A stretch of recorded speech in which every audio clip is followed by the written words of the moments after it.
Hello again. In this lecture, I will be discussing the medicines that we take for hypertension, the antihypertensives. As I have said in my first lecture, these medicines should be started if the person has a blood pressure of 130 to 139 over 80 to 89, plus if he has other conditions such as diabetes, coronary artery disease, congestive heart failure, and peripheral artery disease, a disorder causing narrowing of arteries or veins in other parts of the body other than the brain and the heart, such as arms and legs. What are the first-line medicines for lowering blood pressure? Have you heard of losartan, amlodipine, nifedipine, or captopril? These are the generic names of the first line of medicines used to treat high blood pressure. They are grouped into thiazides, ACE inhibitors, angiotensin receptor blockers, and the calcium channel blockers. You may be familiar with these drugs on the table. How many are you taking? If you are not on any of these, you are such a lucky person. If you have not seen the familiar drugs that you are taking in the first line of medicines, it is because there are other antihypertensive groups. These are the beta blockers, loop diuretics, potassium-sparing diuretics, alpha-1 blockers, central alpha-2 agonists, and direct vasodilators. You may be wondering why there are so many classes of antihypertensives.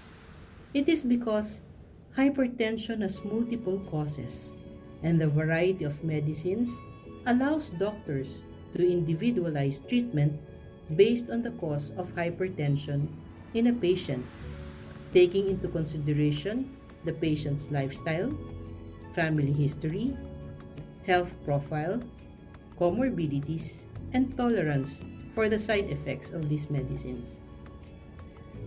How do these drugs work to lower blood pressure?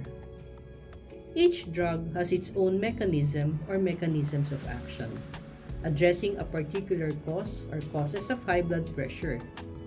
Many factors affect blood pressure, and these are preload, afterload, cardiac output, and systemic vascular resistance.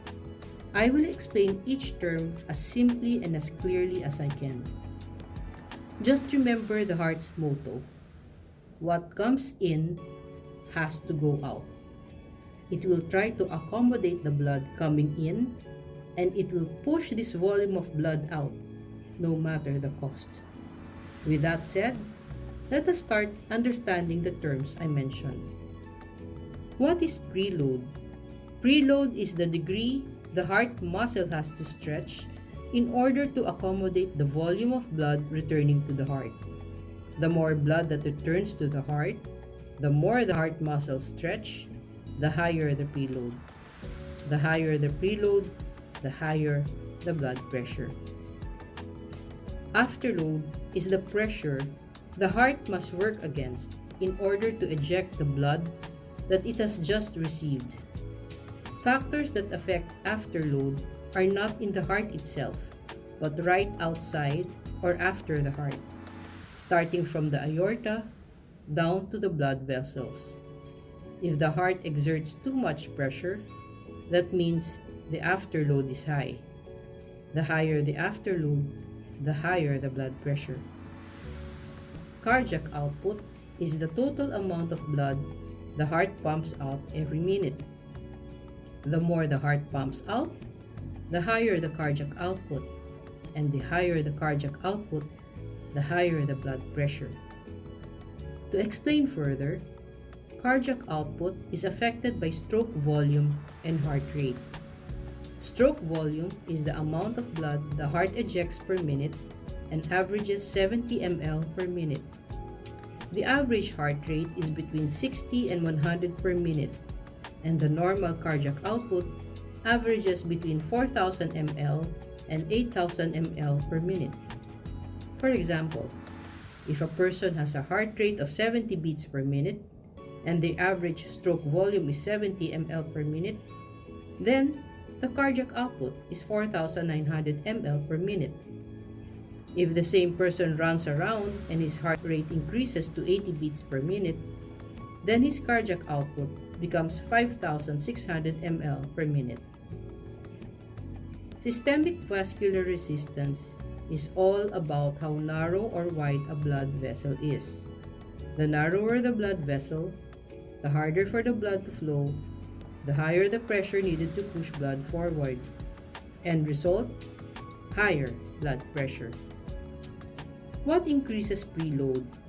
These are too much fluid intake, pregnancy, exercise, and excessive salt intake.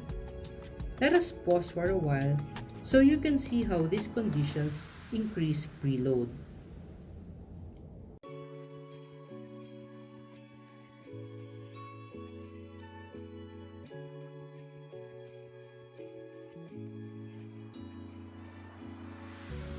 What increases afterload? Any obstruction in the heart, such as those listed here, will increase afterload, resulting in increase in blood pressure. These causes are aging, atherosclerosis, coarctation of the aorta, and systemic hypertension itself. Technically, the mechanisms of action of the drug classes involve the lowering of the preload, afterload, cardiac output by decreasing heart rate and contractility, and lowering the systemic vascular resistance by dilating the blood vessels. This table shows the mechanism of action of each drug class. Most of them are multitaskers, aren't they? What are the do's and don'ts in the treatment of hypertension? In starting medications, there are a few rules that we need to know. If there are no comorbidities, one may use thiazides, ACE inhibitors, and calcium channel blockers. If there is heart failure, arrhythmia, or coronary heart disease, beta blockers may be used. If there is heart failure or coronary heart disease, ACE inhibitors are safe. If with chronic kidney disease up to stage 3, ACE inhibitors may be used. If with diabetes, ACE inhibitors are safest. For grade 2 hypertension with BP more than 20 over 10 millimeters mercury above goal, one should start a 2-drug combination upfront. But do not combine ACE inhibitors and ARBs together, since the combination may cause bradycardia or heart block. One may use combination pill from other classes. If the patient had myocardial infarction or heart attack but has a stable systolic heart failure, ACE inhibitors may be combined with beta blockers. Remember that there are contraindications to these drugs. What if a person's blood pressure is way above stage 2? During hypertensive crisis, these guidelines may be useful. When there is hypertensive urgency, one should rule out end organ damage such as heart attack, kidney failure, stroke, and hypertensive encephalopathy. Reduce BP over days and not hours. Advise bed rest, and you may give the patient oral atenolol or a long-acting calcium channel blocker. When there is hypertensive emergency, admit to the emergency room. Look for end organ damage by doing a quick history and physical exam, and by requesting for workup such as ECG, cardiac markers, creatinine, chest x-ray, and brain MRI or CT scan. Once end organ damage has been established, we can choose the correct drug with the help of this table.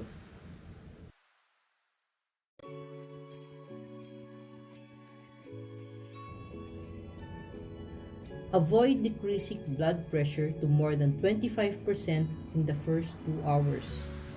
Reduce diastolic pressure to 110 millimeters mercury over 4 hours.